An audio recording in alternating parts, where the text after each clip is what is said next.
Als nächstes kommt Nele Gremmel von der Tierischen Hochschule Hannover und wird uns was zum zellkulturbasierten Arbeiten von HIV zur Virusisolation und zur neutralisierenden Antikörperbestimmung sagen. Dann herzlich willkommen. Stage is yours. Dankeschön. Vielen Dank für die Einleitung und vielen Dank, dass ich hier meine Arbeit präsentieren darf. Ja. Wie gesagt, im Folgenden geht es darum, wie kann man das Hepatitis-E-Virus nachweisen, und in meinem Fall geht es um Nachweismethoden, die zellkulturbasiert sind. Wie wir jetzt schon ein paar Mal gehört haben, deswegen halte ich mich diesbezüglich relativ kurz, das Hepatitis-E-Virus gehört zur Familie Hepaviridae, und hier habe ich jetzt mal die neue Nomenklatur eingefügt. Habe ich hier ja, das ist die neue Taxonomie. Früher Spezies Orthohepilvirus A, und da interessieren wir uns hauptsächlich für, wie wir es jetzt auch schon öfter gehört haben, Genotypen 1 und 2, die nur bei Menschen nachgewiesen werden, und 3 und 4, die zoonotisch sind. Wir arbeiten mit dem Genotyp 3. Das Hepatitis-E-Virus ist ein unbehülltes Virus, wie wir es hier sehen können. Es kann aber auch allerdings in einer quasi behüllten Form vorkommen, das sehen wir hier. Das heißt, es ist mit einer Lipidschicht assoziiert. Ja, auch schon gehört, es ist ein einzelsträngiges RNA-Virus, kodiert 3 offene Leserahmen. Auf 1 kodiert die Nichtstrukturproteine, auf 2 das Capsid-Protein und auf 3 ein kleines Phosphoprotein, was für das Virus sehr wichtig ist, um aus der Zelle ausgeschleust werden zu können und damit das Virus diese Quasi-Befüllung bekommt. Infektionsquellen haben wir auch schon öfter gehört, die Genotypen, die nur bei Menschen nachgewiesen werden können, hauptsächlich durch kontaminiertes Trinkwasser werden sie übertragen, und die zoonotischen Genotypen durch den Konsum von nicht erhitztem Schweinefleisch. Und dann gibt es auch den Weg der, wie wir es eben auch schon gehört haben, Übertragung durch Blutkonserven. Wenn das Hepatitis-E-Virus die Hepatozyten infiziert und an der basalen Seite ausgeschleust wird und etwa wie hier im Blutsystem, im Blutgefäßsystem zu finden ist, dann sehen wir diese quasi behüllte Form des Virus. Währenddessen, wenn das Virus auf der apikalen Seite der Hepatozyten ausgeschleust wird und in die Gallekanälchen und in den Gallengang kommt, dann sehen wir diese Non-Envelope-Forms der Viruspartikel. Das wird gleich nochmal wichtig. Hier verliert das Virus seine Quasi-Befüllung, die wir hier noch sehen, durch die Gallesalze. Zum Krankheitsverlauf und der Infektion haben wir eben, glaube ich, genügend gehört. Das kann ich überspringen. Heute wird es, wie gesagt, darum gehen, das Hepatitis-E-Virus nachzuweisen. Auf der einen Seite geht es um den direkten Erregernachweis. Einmal haben wir dort eine Studie gemacht und Wildschweinlebern untersucht auf das Vorhandensein von HEV-RNA. Und weiterführend haben wir aus RNA-positiven Wildschweinlebern das Virus isoliert. Im zweiten Teil geht es um den indirekten Erregernachweis, das heißt Nachweis von Antikörpern, einmal mittels eines In-house-ELISA in Wildschweinseren, und einmal haben wir einen zellkulturbasierten Neutralisationstest entwickelt. Angefangen mit dem direkten Erregernachweis, wir haben jetzt auch schon ein paar Zahlen gehört. Die HEV-RNA-Prävalenz in Wildschweinen schwankt je nachdem, wo die Proben genommen werden. Also es gibt Studien mit etwa 5% positiven Proben bis hin zu 30% HEV-RNA-positiven Proben. Was wir gemacht haben, war, wir haben in Niedersachsen in den Jahren 2016 und 2017 Wildschwein-Leberproben gesammelt. Leider saß ich nicht wie Herr Schotte daneben und konnte genau sagen, wie die Proben genommen werden sollen. Also das sind Feldproben, das wird gleich vielleicht nochmal wichtig. Und haben diese Proben dann auf das Vorhandensein von viralem Genom, HEV-Genom untersucht und konnten da eine Rate von 6% positiven Proben feststellen. Zusätzlich für die weiterführende Untersuchung haben wir dann aus unserer Diagnostikabteilung noch 5 weitere Organe hinzugenommen.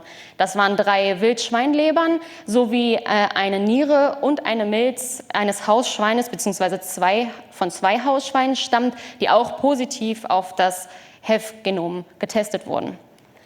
Dann haben wir uns diese RNA-positiven Organe genommen, kleine Stückchen rausgeschnitten,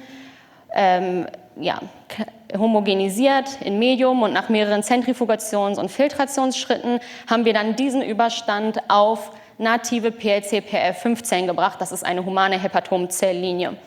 Über mehrere Wochen haben wir dann das Viruswachstum im Überstand dieses Zellkultursystems gemonitort und die Viruslast mittels qPCR bestimmt und am Ende, um wirklich nachzuweisen, dass wir aus diesen Isolierungsversuchen auch infektiöses Virus geerntet haben, noch eine erste Viruspassage gemacht. Das heißt, wir haben wieder native PLC-PRF5-Zellen mit diesem Überstand infiziert. Hier sehen Sie einmal die Ergebnisse. Auf der linken Seite sehen wir den Graphen aus den Isolierungsversuchen und was wir sehen können, ist, dass wir aus insgesamt 15 Proben von insgesamt 18 RNA-positiven Proben erfolgreich Hepatitis-E-Virus isolieren konnten. Besonders sieht man hier diese beiden Stämme, die auch schon in den Isolierungsversuchen eine sehr gute Replikation in diesem Zellkultursystem gezeigt haben. Das ist einmal ein Stamm aus einer Wildschweinleber und dieser hellgraue mit diesem echt guten Viruswachstum in dem Zellkultursystem ist ein Virusstamm, den wir aus einem Hausschwein, und zwar aus der Milz, isoliert haben.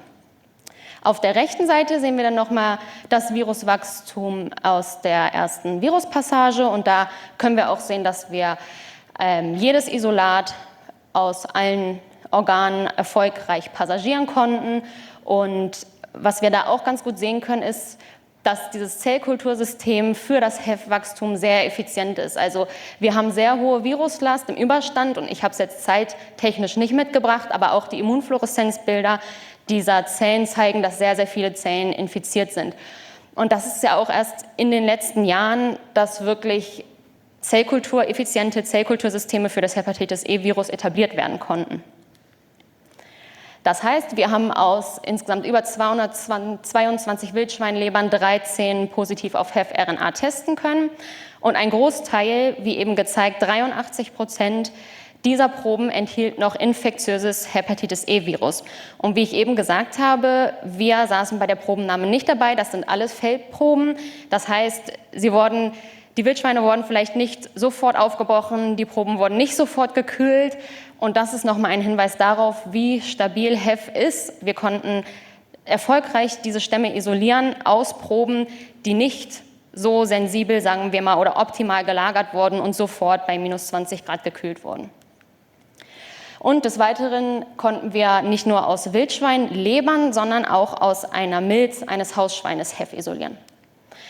Was heißt das jetzt für die Zukunft? Ich habe Ihnen hier mal ein paar Studien mitgebracht, die sich damit beschäftigt haben, Lebensmittel, die so für den Konsumenten bereitstehen und erwerbsfähig sind, sage ich mal, zu überprüfen auf das Vorhandensein von HEV-RNA.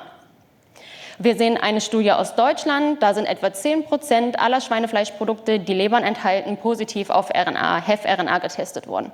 Eine Studie aus der Schweiz, die Lebermortadella untersucht hat, kam zu einer Rate von etwa 12% positiven Proben. Und hier, relativ interessant finde ich auch, eine Studie aus den Niederlanden, die haben Rohwürste aus Schweinefleisch untersucht auf HEV, die keine Leber enthalten haben, wo wir auch wieder bei dem Punkt wären, dass auch Hepatitis-E-Virus in der Muskulatur nachweisbar ist. Was sagt uns das jetzt aber? Bisher ist es wirklich nur möglich gewesen oder hauptsächlich so passiert, dass diese Proben auf HEV-Genom getestet wurden, mittels PCR. Das sagt uns aber alles noch nicht, ob diese Proben wirklich ein Risiko für den Konsumenten darstellen. Das können wir nämlich wirklich nur am Ende sagen, wenn wir aus diesen Proben infektiöses Material haben isolieren können, dass es ein Risiko für den Konsumenten ist.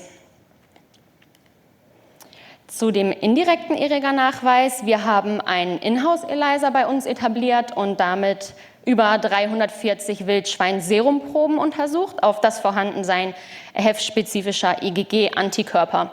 Und da konnten wir feststellen, dass wir ca. 19% der Seren HEV-spezifische Antikörper nachweisen konnten. Was wir jetzt machen wollten, war die Etablierung eines Neutralisationstests. Also nicht nur sagen, diese Seren enthalten Antikörper, sondern die Antikörper näher zu charakterisieren. Haben sie neutralisierende Eigenschaften? Wie ich aber allerdings eben schon gesagt habe, gibt es diese zwei Formen des Hepatitis-E-Virus und es gibt einige Studien, die sagen, beziehungsweise die zu dem Schluss kommen, dass diese quasi behüllte Form des Virus nicht von neutralisierenden Antikörpern erkannt werden kann. Das heißt, Antikörper können nicht an dem Capsid binden. Das heißt also für uns, wir mussten vor der Etablierung dieses Tests unser Virus behandeln, denn diese Form, die man in Serum zum Beispiel finden kann, wie ich Ihnen eben gesagt habe, finden wir auch in Zellkulturüberstand. Das heißt, die Form haben wir behandelt mit Gallesalzen bei 37 Grad, um diese Lipidschicht zu entfernen. Nach mehreren Filtrations- und Zentrifugationsschritten, um das Salz am Ende auch wieder rauszubekommen, da das nicht ganz so gut für unser Zellwachstum im Zellkultursystem ist, haben wir dann unser Naked Hef, also unsere unbehüllte Form. Wir haben dann mehrere Seren getestet und Serumverdünnungen vorgelegt und die zusammen mit diesem N-Hef zusammen inkubiert bei 37 Grad. Nach dieser Inkubation haben wir dieses Inokulum auf native PLC-PL5-Zellen gebracht, die vorher schon 2 Wochen vorher ausgesät und gewachsen sind. Nach einer weiteren Woche haben wir dann diese Platten, die infizierten Zellen, mittels Immunfluoreszenz ausgewertet. Hier sehen wir einmal die Ergebnisse dieser Auswertung. Wir sehen hier unsere ELISA-Ergebnisse, also die Anzahl IgG-spezifischer Antikörper und hier die Neutralisationskapazität, die wir nachweisen konnten. Und was man ganz gut sieht, ist, dass wir eine Korrelation haben zwischen unseren gemessenen IgG-Antikörpern und unserem Neutralisationstiter. Ich habe hier nochmal die Grenze eingezeichnet, die wir gezogen haben, um zu evaluieren in unserem ELISA, welche Proben positiv und welche negativ sind. Das heißt, wir haben bei einem Sample-to-Positive-Ratio von 0,3 die Proben als positiv gewertet, Antikörper positiv, und unter 0,3 als Antikörper negativ. Was wir jetzt hier sehen, sind aber auch 3 Seren, die trotzdem Neutralisation zeigen.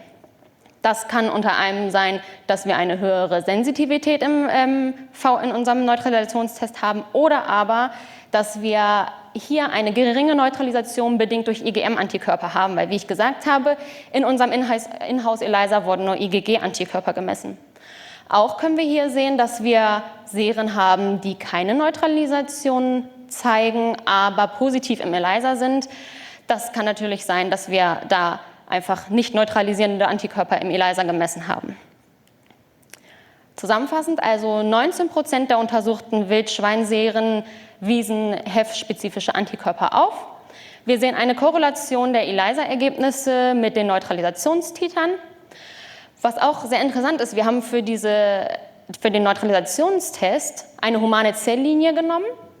Wir haben einen humanen HEF-Stamm Genotyp 3 verwendet und haben damit aber Wildschweinseren getestet. Und das ist auch nochmal ein schöner Nachweis des zoonotischen Potenzials, wie auch der Interspezies-Neutralisationskapazität.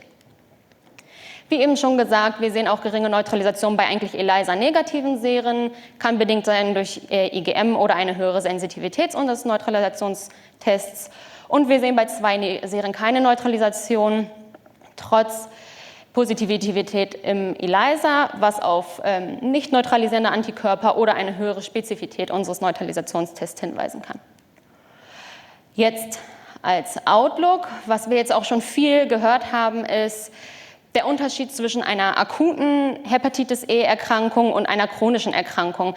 Da ist bisher noch nicht so viel Wissen da, wie kann es überhaupt zu einer chronischen Erkrankung kommen. Und diesen Test könnte man jetzt dafür anwenden, um auch in Verlaufs- und Langzeitstudien evaluieren zu können, wann treten die Antikörper auf, wann können wir Antikörper detektieren und was für eine Neutralisationskapazität haben diese Antikörper.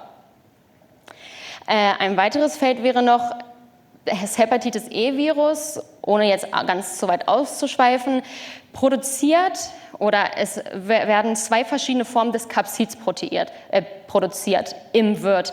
Das heißt einmal das Capsid-Protein, was am Ende auch für die Virionen zur Verfügung steht, und einmal eine andere Form des Capsid-Proteins, was im Serum von infizierten Patienten nachweisbar ist. Und es wird angenommen, dass diese andere Form, die im Serum nachweisbar ist, eventuell dafür da ist, um neutralisierende Antikörper abzufangen und somit die Immunantwort bzw. ein Immunevasionsmechanismus zu sein. Alles in allem habe ich Ihnen jetzt 2 direkte Erregernachweise vorgestellt, einmal die PCR und einmal die Virusisolierung und 2 indirekte Erregernachweise, den ELISA und den Virusneutralisationstest. Und man muss sich natürlich am Anfang, bevor man eine Studie beginnt, erstmal die Frage stellen, was wollen wir überhaupt sagen? Wenn wir Screening wollen, wenn wir wissen wollen, wie viele Tiere oder wie viele Menschen einer bestimmten Gruppe oder Population positiv sind, dann macht es natürlich keinen Sinn, mit Virusisolierung anzufangen oder mit einem Neutralisationstest. Dafür bleiben PCR und ELISA die Mittel oder die Methoden der Wahl. Sie sind viel kostengünstiger, sehr viel weniger zeitaufwendig und man kann eine viel größere Probenanzahl damit testen. Wenn wir allerdings weiter evaluieren wollen, die Lebensmittelproben, die positiv auf HEV-RNA getestet wurden, sind sie wirklich infektiös und damit wirklich ein Risiko für den Konsumenten, dann muss man weitergehen und sowas wie eine Virusisolierung machen. Oder aber bei der Charakterisierung der Immunantwort und bei Krankheitsverläufen wäre dann so ein Neutralisationstest angebracht. Damit bin ich schon am Ende meines Vortrags. Vielen Dank für Ihre Aufmerksamkeit und danke an alle Menschen, die mir bei diesen Projekten geholfen haben.